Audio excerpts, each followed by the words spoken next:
बच्चों IBPS clerk का form अभी आया हुआ है, इस बार 10,000 के ऊपर वैकेंसीज हैं। तो एक बहुत बढ़िया अपॉर्चुनिटी है एक बढ़िया सी सरकारी नौकरी पाने की, बढ़िया स्टेबल जॉब पाने की जिसमें बढ़िया सी सैलरी हो, ऑफिस वाला आपका काम। तो आईबीपीएस क्लर्क की तैयारी कैसे करें, प्री कैसे निकालें, मींस कैसे निकालें, इसके बारे में जरा बात करते हैं आज के इस सेशन में। तो अगर आप ऐसे स्टूडेंट हैं जो कि पहली बार किसी बैंकिंग एग्जाम की तैयारी कर रहा है तो आपको करना क्या है। सबसे पहली चीज होती है, प्री हो या मेंस हो, हमारे लिए स्पीड बहुत ज्यादा मैटर करती है। तो उसमें आपको क्या करना है, सबसे पहली चीज है कि आपको अपनी कैलकुलेशन स्ट्रांग बनानी है। कैलकुलेशन स्ट्रांग बनाने के लिए, कैलकुलेशन स्ट्रांग बनानी है मतलब कई सारी कैलकुलेशन ऐसी होनी चाहिए जो मेंटली हो जानी चाहिए, कुछ ही क्वेश्चन में लिखने की जरूरत पड़नी चाहिए। अगर आप ज्यादा में लिख रहे हो तो स्पीड नहीं बन पाएगी। बढ़िया स्पीड के लिए क्या करना है, कैलकुलेशन स्ट्रांग बनानी है। इस कैलकुलेशन को स्ट्रांग बनाने के लिए क्या कर सकते हो, जो हमारी कैलकुलेशन टेक्निक्स है, गुणा करने वाली टेक्निक हो गई या स्क्वायर करने वाली टेक्निक हो गई, प्लस माइनस वाली टेक्निक हो गई, परसेंटेज कैलकुलेशन वाली टेक्निक हो गई, उनके अपने मन से सवाल बनाओ और उनकी प्रैक्टिस करो। उदाहरण के तौर पे जैसे कि यहाँ पे क्या होता है, कई सारी हमारे पास में टेक्निक होती हैं जो एक्चुअल में एग्जाम में बहुत ज्यादा काम आती हैं। जैसे कि सपोज करते हैं हमारे पास कहीं ये लिखा हुआ है कि 35 इंटू 18 हमें इसकी वैल्यू ज्ञात करनी है, या सवाल कहीं ये कह रहा है कि 45 इंटू 24 हमें इसकी वैल्यू ज्ञात करनी है, या सवाल कहीं पे ये कह रहा है कि 65% ऑफ लेट से 280 हमें इसकी वैल्यू ज्ञात करनी है। पता है इस तरीके से इस टाइप के क्वेश्चन को हम कैसे सॉल्व करेंगे। आप सीधा ये देखना, जो हमारी डबल हाफ वाला मेथड होता है उसको इस्तेमाल करो। क्या करना है, यहां एक जगह 5 आ रहा है और दूसरा इवन नंबर है, तो जहां 5 आ रहा है आप उसे डबल कर दो, इवन नंबर को आधा कर दो। तो क्या किया हमने, 35 का डबल बना 70 और 18 का आधा बना 9। 7 इंटू 9 कितना होता है, उसके आगे 0 लगा लो, हो गई फटाफट से कैलकुलेशन। ऐसे ही हमने क्या किया, 45 का डबल 90, 24 का आधा 12, डबल हाफ वाली टेक्निक। तो 12 इंटू 9 108 होता है, 90 से गुणा करना है तो 0 और लगा लिया। यहां पे अब आप क्या करोगे, 65 का डबल 130 हो गया, 130% ऑफ 280 का आधा कितना बन गया, 140। अब क्या करेंगे, परसेंटेज से 2 0 कैंसिल, 13 इंटू 14 गुणा कर दिया, 182। तो जैसे ये टेक्निक है डबल हाफ वाली, इसी तरीके से और भी बहुत सारी टेक्निक्स होती हैं। तो इन टेक्निक्स की आपको प्रैक्टिस करनी है, इन टेक्निक्स की आपको प्रैक्टिस करनी है। सही से अपने मन में सवाल बनाओ और प्रैक्टिस करो। अगर आप कोई ऐसा काम कर रहे हो, जैसे कि लेट्स से कि फॉर एग्जाम्पल आप कोई ऐसा काम कर रहे हो जहां पे आपको दिमाग लगाने की जरूरत नहीं है, केवल आपको अपने हाथ या पैर चलाने हैं, तो उसमें उस समय पे आप क्या कर सकते हो, जैसे लेट्स से कहीं बस या टेम्पो में बैठ के कहीं जा रहे हो या कोई और इसी टाइप की चीज है, अपने मन में सवाल बनाओ और सबसे पहले छोटी छोटी संख्याओं को जोड़ना घटाना, प्लस जोड़ना घटाना गुणा भाग की आदत डालो। उदाहरण के लिए 18 को 26 से गुणा किया जाए, क्या वैल्यू आएगी, माइंड में सोचो, राइट ना। 42 का 7 गुना कितना होता है, माइंड में सोचो। 13 इंटू 28 कितना होता है, माइंड में सोचो। इस तरीके से कि 123 में अगर 245 जोड़ दे तो वैल्यू कितनी आ जाएगी, 378 में से अगर 72 घटा दे तो वैल्यू कितनी आ जाएगी। इस तरीके से अगर आप कैलकुलेशन बढ़िया बनानी है तो उसमें दो चीजें होती हैं। क्या होती है, एक चीज तो है कि आपको टेक्निक पता होनी चाहिए, टेक्निक्स या जिन्हें हम बोलते हैं ट्रिक्स, और दूसरी चीज है कि आपको उसकी प्रैक्टिस करनी है। और प्रैक्टिस आप कहां से करोगे, केवल सवालों के भरोसे नहीं रहना है। जब आप कोई और काम कर रहे हो जहां पे बहुत ज्यादा दिमाग नहीं लगाना है, तो वहां पे आप अपने मन में सवाल बनाओ और उनसे आप अपनी कैलकुलेशन को स्ट्रॉन्ग कीजिए, उनसे आप अपनी कैलकुलेशन को स्ट्रॉन्ग कीजिए। तो सबसे पहला काम क्या है, मन में सवाल बनाने हैं, टेक्निक सीखनी है और मन में सवाल बना के उनकी प्रैक्टिस करनी है। ठीक है, कैलकुलेशन आपकी तभी स्ट्रॉन्ग बनेगी। उसके बाद दूसरी चीज आती है जो हमारे पास में इजी चैप्टर है, जैसे कि सिंप्लीफिकेशन और नंबर सीरीज। सिंप्लीफिकेशन तो आप ये समझ के चलो प्री में 10 से 15 सवाल, मैथ्स का जो सेक्शन होता है उसमें टोटल 35 सवाल होते हैं, 35 में से 10 से 15 सवाल आपको अकेले इसी सिंगल चैप्टर से मिल जाएंगे। और यहां पे भी कुछ नहीं है, कैलकुलेशन है, जोड़ना घटाना, गुणा भाग, स्क्वायर, छोटी संख्याओं का क्यूब, परसेंटेज कैलकुलेशन, वही सब है। तो उनकी जब आप प्रैक्टिस करोगे तो सिंप्लीफिकेशन अपने आप स्ट्रॉन्ग बनेगा। दूसरी चीज जो हम बोलते हैं कि आपको नंबर सीरीज की भी प्रैक्टिस करते रहनी है।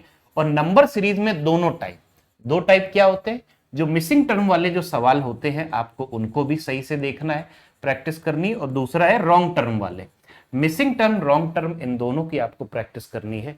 तो आप ये समझिए 15 से 20 सवाल आपके यहीं से मिल जाएंगे। उसके बाद में आपको क्या करना है कि अरिथमेटिक का एक एक चैप्टर उठाना है, अरिथमेटिक को चैप्टर वाइज आपको देखना है, एक एक चैप्टर, हर चैप्टर में आपको जो इंपॉर्टेंट कंसेप्ट है वो सीखने हैं, साथ ही साथ उनके ऊपर जो डिफरेंट अप्रोचेस बन रही हैं, जो शॉर्ट मेथड्स हैं उनको आप एक बार सीखिए, शॉर्ट मेथड शॉर्ट ट्रिक्स जो होती हैं उनको अप्लाई करना सीखिए, राइट, उनको अप्लाई करना सीखिए। उसके बाद में अगली चीज आती है कि आपको डीआई की प्रैक्टिस करनी है, अगली चीज है डीआई की प्रैक्टिस करनी है। डीआई में ज्यादातर चीजें प्रैक्टिस के ऊपर ही डिपेंडेंट है, राइट, कंसेप्ट आपको सीखने पड़ेंगे अरिथमेटिक में। और साथ ही साथ आप एक और चीज का ध्यान रखना कि पिछले 3-4 वर्षों के, 3-4 वर्षों का मतलब आप 2022, 2023, 2024, एक कम से कम 3 वर्षों के प्रीवियस ईयर क्वेश्चन पेपर जरूर उठा के एक बार चेक कर लेना कि किस टाइप के सवाल पूछे जाते हैं, हर चैप्टर में किस टाइप के, सिंप्लीफिकेशन कैसा आता है, राइट, उसी टाइप की प्रैक्टिस करो, नंबर सीरीज कैसी आती है उसी टाइप की प्रैक्टिस करो, डीआई कैसी आती है, अरिथमेटिक के सवाल कैसे आते हैं उसी टाइप की प्रैक्टिस करो, एकदम एग्जाम ओरिएंटेड, राइट। और अगर इसमें आपको हेल्प चाहिए, अगर हेल्प चाहिए कि आप कैलकुलेशन की इतनी सारी टेक्निक कहां से सीखेंगे, सिंप्लीफिकेशन में सवालों को शॉर्ट करने के मेथड कहां से सीखेंगे, या जो है हमारे पास अरिथमेटिक के क्या कंसेप्ट होते हैं हर एक चैप्टर में और उनके ऊपर क्या क्या शॉर्ट मेथड शॉर्ट टेक्निक्स क्या क्या है वो सीखनी है, तो उसके लिए अब आप क्या कर सकते हो, career will batch, career will app पे हमारा जो नया बैच आ रहा है, जो नया बैच है आप इस बैच को ज्वाइन कर सकते हैं। IBPS क्लर्क की कंप्लीट तैयारी प्री प्लस मेंस आप एकदम सही से, अगर आप एकदम जीरो लेवल पे है कि इससे पहले आपने कोई एग्जाम नहीं दिया कॉम्पिटिटिव, ना आपने बैंक का पेपर दिया ना SSC का पेपर दिया, कोई एग्जाम नहीं दिया है, तो भी आप इस बैच में एकदम बेसिक से तैयारी कर सकते हो। यहां पे एकदम बेसिक से छोटी छोटी चीजों से, बेसिक चीजों की बेसिक कैलकुलेशन या हर एक चैप्टर में एकदम जो बेसिक से बेसिक लेवल हो सकता है वहां से हम लोग शुरुआत करेंगे। और जितने भी इंपॉर्टेंट कंसेप्ट हैं उन सबको सही से समझते हुए, उन सबको सही से देखते हुए चलेंगे। और साथ ही साथ किसी भी चैप्टर से किस टाइप के सवाल पूछे जाते हैं, उनको सॉल्व करने में क्या कंसेप्ट का इस्तेमाल हो रहा है और उसकी जगह पे कि क्या शॉर्ट मेथड से हम उन्हें सॉल्व कर सकते हैं, सब कुछ हम लोग इसी बैच में देखते हुए चलेंगे। प्री लेवल भी है, मेंस लेवल भी है, एकदम बेसिक से जो नए बच्चे हैं उनके लिए भी एकदम सही से प्रॉपर कंप्लीट बैच है कि आपको सब कुछ सही से समझ में आए, धीरे धीरे पढ़ते हुए चलेंगे। और सारे के सारे सब्जेक्ट है, प्री लेवल भी है और मेंस भी है।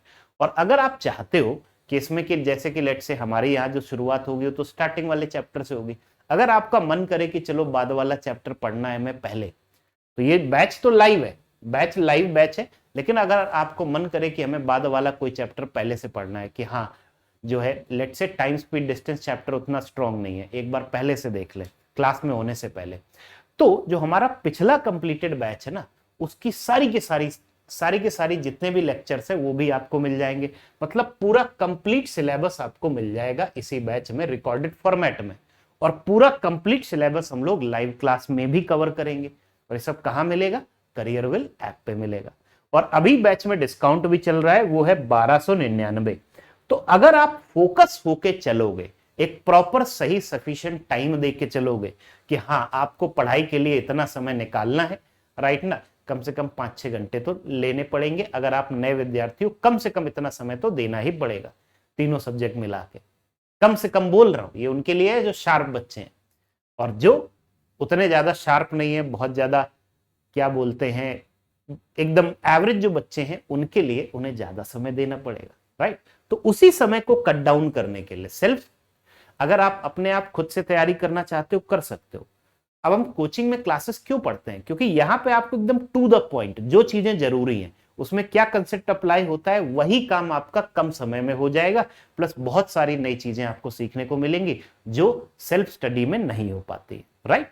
तो आपको इस तरीके से देखना है, कम से कम 5-6 घंटे का समय देना है, अदरवाइज 7-8-9-10 घंटे का राउंड समय तो लगेगा ही किसी भी एवरेज बच्चे को डेली, राइट। और एक चीज याद रखना कि जब भी आप लोग शुरू करते हो अपनी पढ़ाई, तो उसमें एक चीज याद रखना जो बहुत जरूरी है, जिसे मैं बोलता हूं time bound practice. Time bound practice की आदत जरूर डाल लेना। अब आप मॉक टेस्ट के भरोसे मत रहना केवल कि वहीं पे आप लिमिटेड टाइम में क्वेश्चंस को सॉल्व करने की आदत डालोगे, नहीं। अगर आपके पास कोई बुक है, किताब से सॉल्व कर रहे हो, राइट ना, सपोज करते हैं कि आपने अरिथमेटिक के 20 सवाल उठा लिए, उसके लिए एक टाइमर भी रख लो स्टार्टिंग में 20 मिनट, राइट। अब try to solve maximum number of question, जितने ज्यादा से ज्यादा हो पाते हैं उतने करो, बीच में आंसर मत चेक करना। जब 20 मिनट का समय खत्म हो जाए उसके बाद आपको चेक करना है कौन से सही हुए कौन से गलत, जो गलत हुए उनमें गलती क्या है, राइट। और जो छोड़े हुए आपने सवाल है उनको आप कैसे सॉल्व करोगे। तो लिमिटेड टाइम में अगर आप लोग सॉल्व करने की आदत डालोगे तो जो टाइम का जो प्रेशर आता है उसकी आपको दिक्कत नहीं होगी, ना मॉक टेस्ट में दिक्कत होगी और ना ही एक्चुअल पेपर में। तो टाइम प्रेशर आपका इस तरीके से जाएगा, एक बढ़िया से टाइम मैनेजमेंट आप बना के चलोगे। और स्ट्रेटजी याद रखना, अगर टाइम बाउंड प्रैक्टिस करते हुए कोई कहीं पे ऐसा लगे कि कोई सवाल ज्यादा लेंदी लग रहा है, तुरंत छोड़ दो, उसे बाद में आके देखना, अदर क्वेश्चंस को देखो, ठीक है। तो शुरुआत कहां से करनी है, कैलकुलेशन से करनी है, और उसमें अपने मन से सवाल बनाओ, जोड़ो घटाओ गुणा भाग परसेंटेज कैलकुलेशन आदत डालो। उसके बाद में सिंप्लीफिकेशन की प्रैक्टिस करनी है, number series and then arithmetic और डीआई का एक एक चैप्टर, डीआई तो कुछ नहीं, अरिथमेटिक का एक एक चैप्टर में प्रॉपर कंसेप्ट और प्रॉपर शॉर्ट मेथड सही से सीखते हुए चलना है, ठीक है। तो इसी तरीके से आप लोग तैयारी करते रहिए, होपफुली आप लोगों का एग्जाम निकलेगा। ऑल द बेस्ट बच्चों।